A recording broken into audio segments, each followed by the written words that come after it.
People in the Czech Republic have directly elected their president for the first time. The left-leaning former Prime Minister Miloš Zeman won the election with more than 54% of the vote.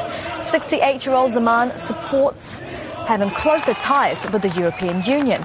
The president is responsible for appointing the Prime Minister and judges.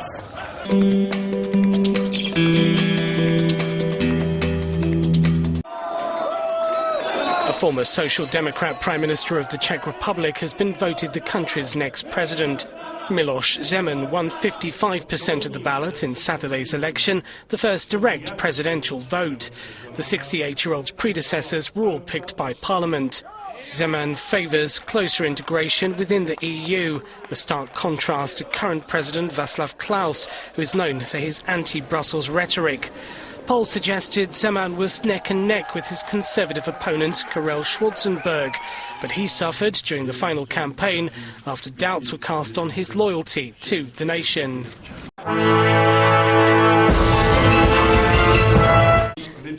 It's time to calm things down, because during the presidential election, it was like a match between two rival football teams.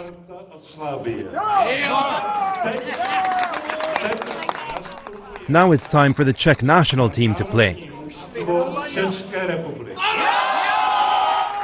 At 68, this economist by training won the ultimate electoral battle after a long career in politics.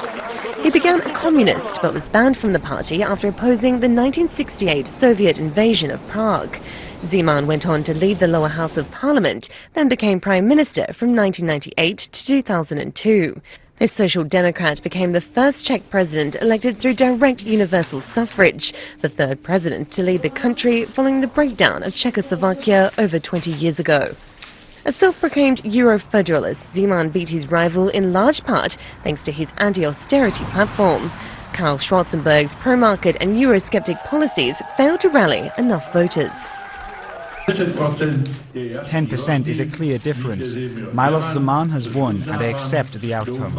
I hope that he will be the president of all Czech citizens. Elected with the help of left-leaning and rural voters, Zeman's first task will be to get the economy back on track. More than 9% of Czech citizens are out of work.